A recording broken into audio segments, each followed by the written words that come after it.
Aujourd'hui, on va parler de l'assurance vie. Apparemment, c'est l'enveloppe préférée des Français, donc peut-être que vous en avez une, mais est-ce que vous savez réellement ce que c'est? Beaucoup de gens signent un contrat sans trop savoir ce qu'il y a dedans. Donc quelles sont ses caractéristiques, ses avantages, ses inconvénients? C'est ce qu'on va essayer de voir dans cette vidéo. L'assurance vie, qu'est-ce que c'est? Déjà, oubliez le mot assurance parce qu'en fait, ça n'a rien à voir avec une assurance à proprement parler. L'assurance vie, c'est simplement une enveloppe dans laquelle vous allez mettre de l'argent. Une fois que l'argent est dedans, vous pouvez choisir de le placer, donc de l'investir, et là, vous avez deux grandes options. Alors déjà, vous avez le fonds en euros, ça c'est la partie sécurisée de l'assurance vie. Là, votre argent, il va être surtout investi dans des obligations. Donc, les obligations, c'est quand vous prêtez de l'argent à un État ou à des entreprises pour pouvoir les aider à financer des projets, et en échange, ils vont vous verser des intérêts. Ce qui permet d'assurer un rendement stable et prévisible, mais pas forcément très élevé. En fait, c'est un peu comme un livret A, mais avec un rendement légèrement supérieur, mais vu que c'est imposable, finalement, ça revient parfois à vous faire gagner moins qu'un simple livret A. Et ensuite, vous allez avoir les unités de compte. Donc là, votre argent, il va être investi dans des supports d'investissement. Ça peut être des actions d'entreprise, des obligations, mais du coup, qui vont être un peu plus dynamiques et avec un meilleur rendement. De l'immobilier également via les SCPI ou des fonds qui mélangent plusieurs placements comme les ETF. Et plus le niveau de risque que vous allez accepter va être élevé, plus le rendement va être supérieur et inversement. Un ETF, c'est un peu comme un panier qui contient plein d'actions d'entreprises différentes. C'est-à-dire qu'au lieu d'acheter une seule action d'une entreprise, par exemple Apple, là, en une seule transaction, vous allez investir dans des centaines d'entreprises différentes. Donc il peut y avoir Apple justement, mais il peut aussi y avoir Amazon, Tesla, Google, etc. Et donc le rôle de l'ETF, ça va être de suivre la performance de ce groupe d'entreprises. Par exemple, en France, on a le CAC 40 pour les entreprises françaises. Aux États-Unis, il y a le SP500 pour les plus grandes entreprises américaines. Et sur le long terme, ces indices, ils ont toujours eu tendance à croître, ce qui fait que c'est l'un des moyens les plus simples et les plus efficaces d'investir en bourse sans forcément trop s'y connaître. L'avantage aussi, c'est que c'est très simple à gérer, ça limite le risque, ça permet de diversifier, c'est-à-dire de ne pas mettre tous ses œufs dans le même panier. Et ça, c'est vraiment un des principes de base de l'investissement. Donc une fois que vous avez votre assurance vie, vous décidez. Soit vous allez opter pour de la gestion libre, donc là c'est vous qui choisissez librement les supports sur lesquels vous voulez investir et vous les adaptez en fonction de votre profil de risque. Ou soit vous allez opter pour de la gestion pilotée, donc là vous allez choisir un profil d'investisseur, ça peut être prudent, équilibré, dynamique, etc. Et en fonction de ça, c'est un gestionnaire, souvent c'est une société de gestion ou un algorithme qui va décider où placer votre argent. Le problème c'est que ça coûte beaucoup plus cher et il y a des frais supplémentaires par rapport à la gestion libre.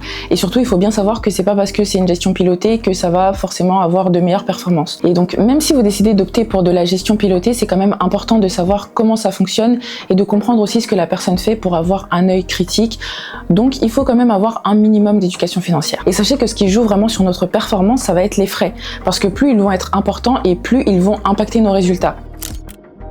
Donc comme je le disais, là où il faut faire vraiment attention, ce sont les frais, parce que beaucoup d'assurances vie vendues par les banques prennent énormément de frais et parfois on se rend même pas compte que notre banquier nous vend des produits qui sont remplis de frais et qui vont fortement impacter notre rendement. Le but de l'investissement, c'est quand même de gagner de l'argent, donc si au final une grosse partie de notre performance va dans les frais, ça n'a pas trop d'intérêt. Il y a plein de contrats aujourd'hui qui n'ont pas de frais d'entrée ou qui prennent environ 0,5% de frais par an, et là c'est vraiment ce qu'on recherche, des frais bas pour maximiser notre performance, parce que même 0,5% peut faire une grande différence sur le long terme. Imaginez que vous investissiez par exemple 100 000 euros. Avec un contrat à frais bas, donc à 0,5% de frais par an, vous allez payer 500 euros de frais par année.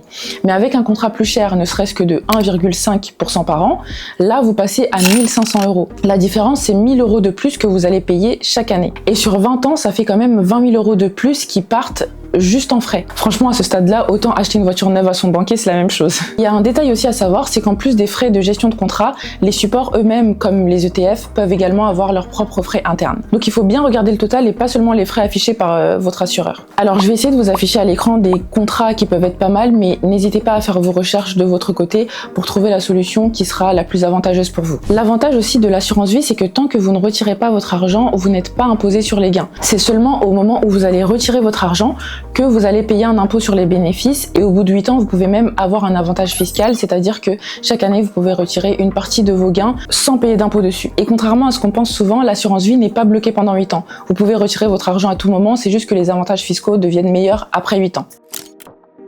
Et enfin, on a la transmission. Donc la transmission, c'est clairement l'un des motifs pour lesquels beaucoup de gens choisissent l'assurance vie. En fait, quand on a une assurance vie, on choisit un ou plusieurs bénéficiaires. Ça peut être nos enfants, notre conjoint, un membre de notre famille ou même une personne qui n'a pas de lien familiaux avec nous. Et le jour où vous allez décéder, l'argent qui est sur le contrat leur revient directement sans passer par de longues procédures de succession classique. Si vous avez versé de l'argent avant vos 70 ans, chaque bénéficiaire peut recevoir jusqu'à 152 500 € sans payer d'impôt. Au-delà de ce montant, il y a quand même un petit impôt, mais il reste quand même beaucoup plus avantageux que la succession classique. Donc pour retenir l'essentiel, l'assurance vie c'est une enveloppe qui va nous permettre d'investir et on peut combiner la sécurité avec les fonds en euros et le dynamisme avec les unités de compte.